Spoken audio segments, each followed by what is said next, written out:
Thank you, Andres. Good morning, everyone. It's a pleasure to be here with all of you.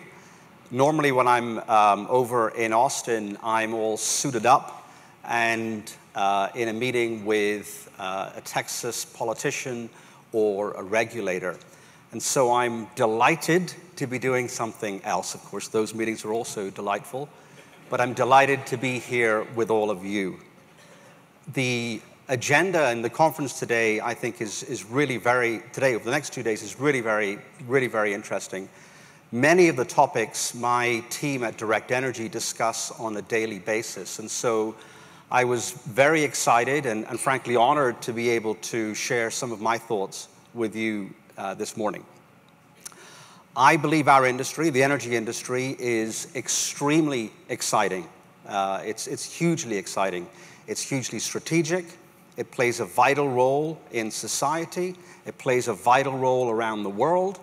And yet, despite all of that, beyond debating geopolitics and debating national energy policy, I don't think our industry has done that good a job in engaging real people, individuals, in their individual personal energy consumption.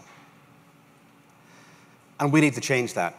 My company, Direct Energy, and for our parent company, customers are at the core of what we do.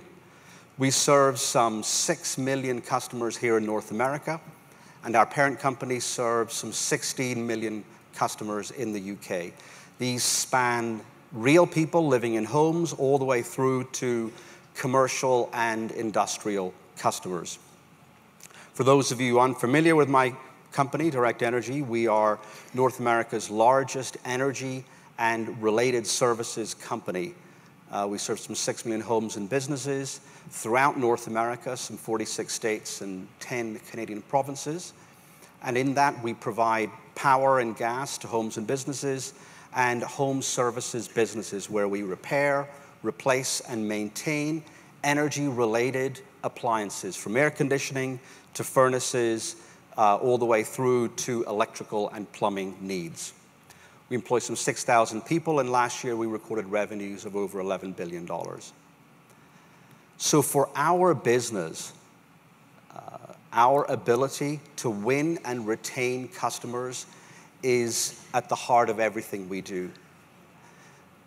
Our failure to win and retain customers drives everything we do. If a customer is dissatisfied with their product or service from us, they can vote with their feet and switch to another supplier. And so we're constantly looking at ways and how to understand what customers want and provide products and services to meet their needs. I believe that's a very basic principle in competitive markets, putting customers in the driving seat and allowing companies like mine to figure out what it is customers want and to seek new and better ways of doing things that meets their needs. And in doing so, provide obviously value for ourselves, but also value for our customers and the society at large. So what do customers want? For me, I'm going to focus on individuals, consumers, rather than the commercial and industrial customers that I think we understand better. At the most basic and high level, customers want their bills to be lower. It's probably not rocket science there, but if you were to ask a customer, do they distinguish between the rate and their consumption, I think you'll find that most people don't. The vast majority don't.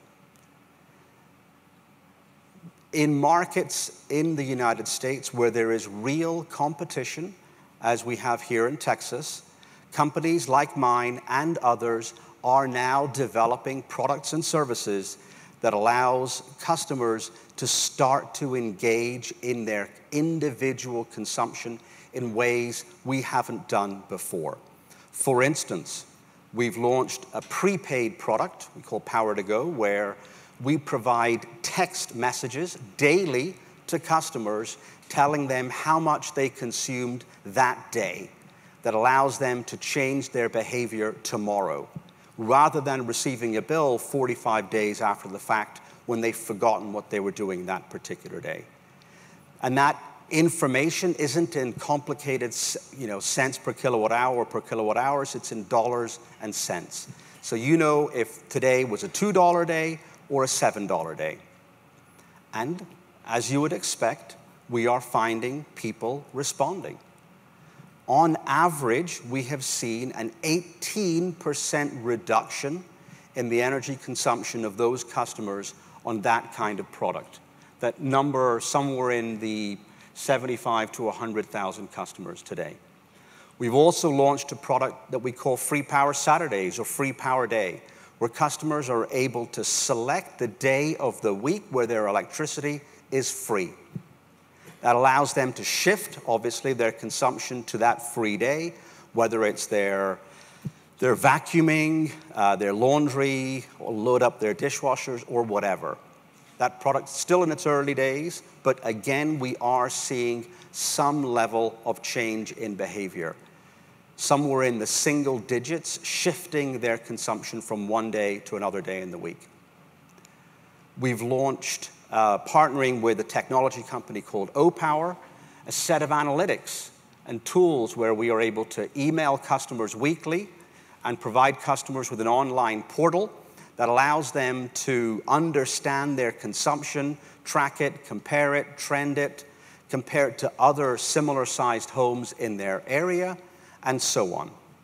We've partnered this year with both Honeywell and Nest, where we are bundling not only the information around their consumption on a real-time basis, but also a smart thermostat, where customers now not only understand how much they're using instantaneously, but then can do something about it by cranking up or down the heating or their air conditioning in their homes through their iPhones remotely away from their homes. So is any of this truly innovative? Well, we all understand that the price or cost of products, and some products and services can vary depending upon the time of the day or the day of the week.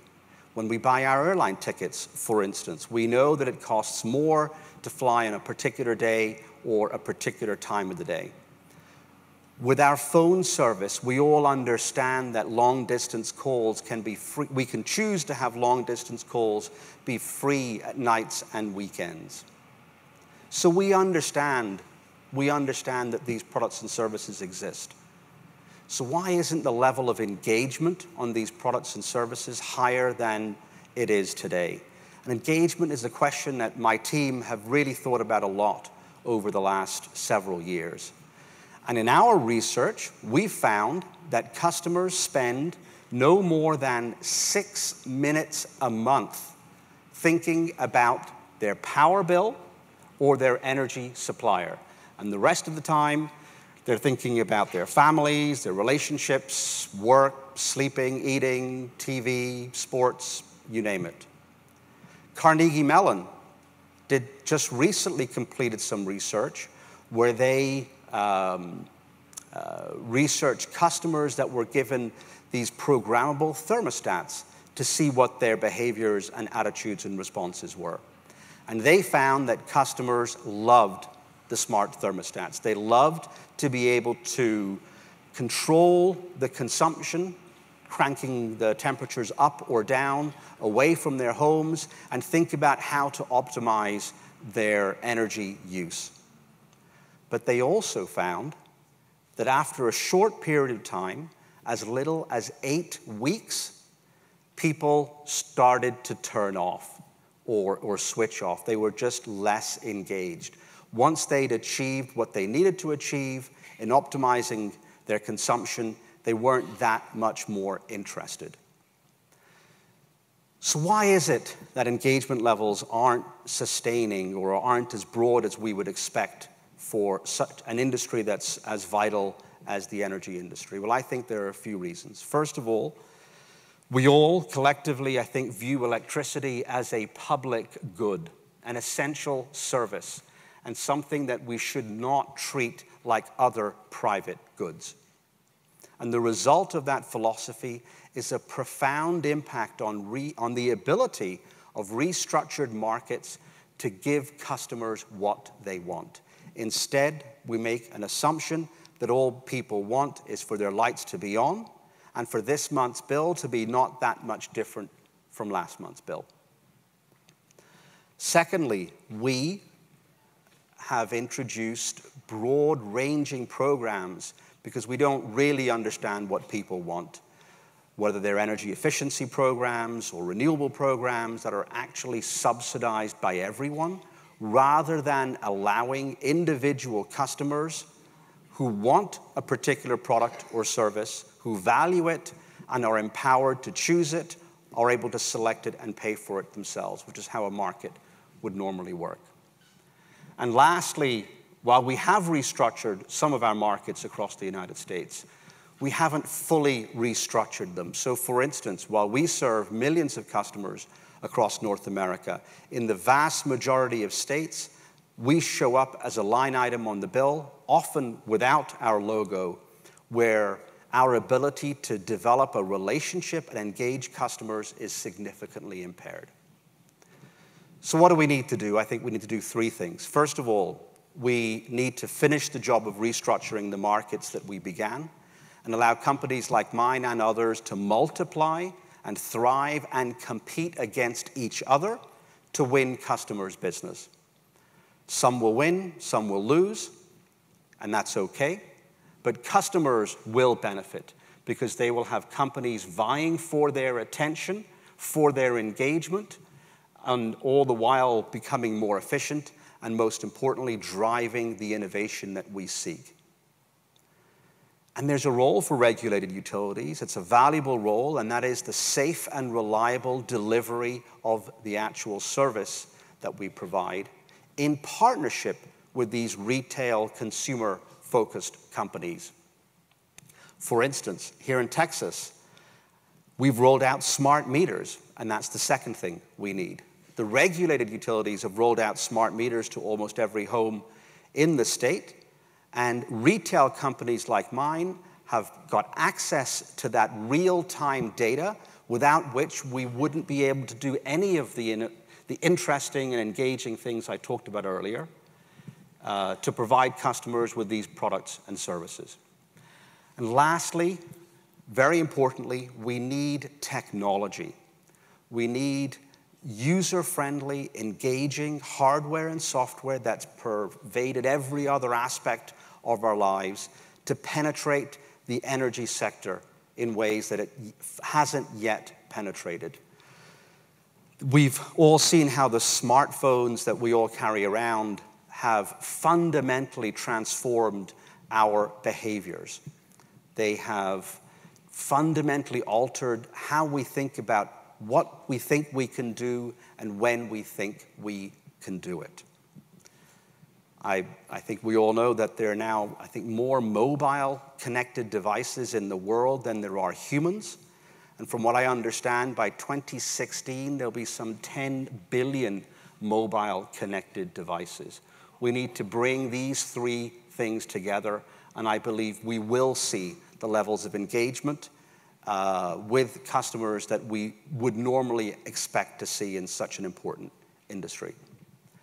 A few weeks ago, I was at another energy conference, I guess I can't mention its name, where I was also talking about innovation in the retail energy space and the power of smart data to inform and engage customers. And in the Q&A afterwards, someone wrote on the card, not actually a question, but a comment, which I thought I would just read out to you this morning. I thought it was quite instructive.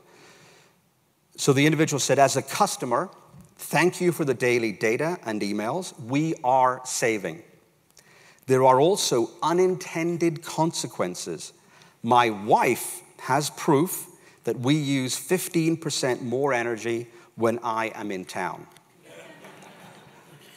Interesting. Well, He may view that as a downside or an unintended consequence, but that's exactly the kind of conversation that we need to see happening in every home across the US, across North America, and around the world. We need people to understand their consumption, relate to it, and think about how they can alter their behaviors to change their consumption. We need to allow the creative power of human beings to fundamentally alter our behaviors. So what of the future?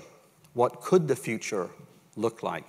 Well, we have a video here that shows a vision of a connected home and the story of a particular family that spans some 15 years in the past into some time in the future. I'd like to share it with you now. Cue the video.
At each milestone of your life and every day in between, Direct Energy, your trusted energy partner for life.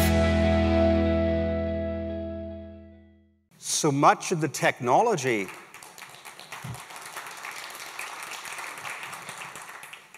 Much of the technology that you saw in that video exists today. We've got the iPhones and the smartphones and the mobile energy apps. We've got all the analytics that allows us to understand our consumption. We've got smart thermostats. We've got electric vehicles. We've got distributed generation. We've got solar, rooftop solar. We've got connected devices. We've got remote locking and unlocking of homes.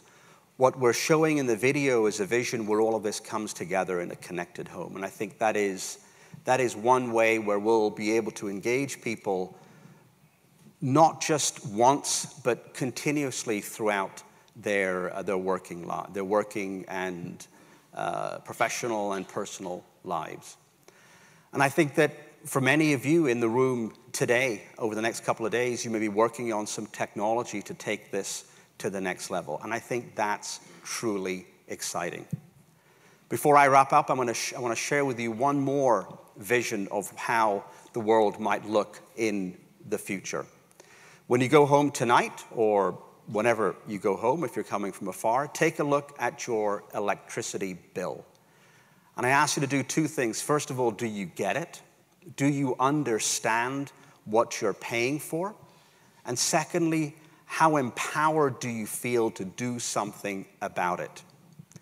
And now imagine a world where your electricity bill looks like a grocery bill, where everything is itemized. You pay $12 for lighting, 12 hours of lighting at X dollars. You pay for 10 hours of cable TV for Y dollars. You pay for 10 hours of air conditioning for a certain amount. 3 dishwasher loads for a certain amount. 1 dishwasher load that you did at an expensive time of the day, that's worth 3 times the load of 3 dishwashers. 24 hours of the fridge that's sitting in the basement with nothing in it. And it's more inefficient than the other main fridge in your home. We understand these equations because that's how we pay for everything else. Our grocery bill looks just like that. 5,000 text messages for $50 a month. We get this. Now imagine how empowered you'd feel if you understood which appliance was using energy, you understood how much it was being used for, and the rate that it was that you were charged when you used it. And then imagine if you could just, through a click of a button, understand the energy efficiency or intensity of that particular appliance, being able to compare it at another click of a button with other appliances in similar sized homes in your area, another click of the button, and you can see options to replace it or repair it or refit it or retest it. Another click of the button and to see about options where you can get it financed if you choose to go for a different vendor. Another click of the button and you can switch or turn on or off the discretionary appliances in your home so that you can optimize your bill or meet a certain budget. Or another click of the button and you can activate sensors on different high-intensity appliances in your home where, again, you can start to do something about your energy bill. Our company believes in empowering customers to make choices.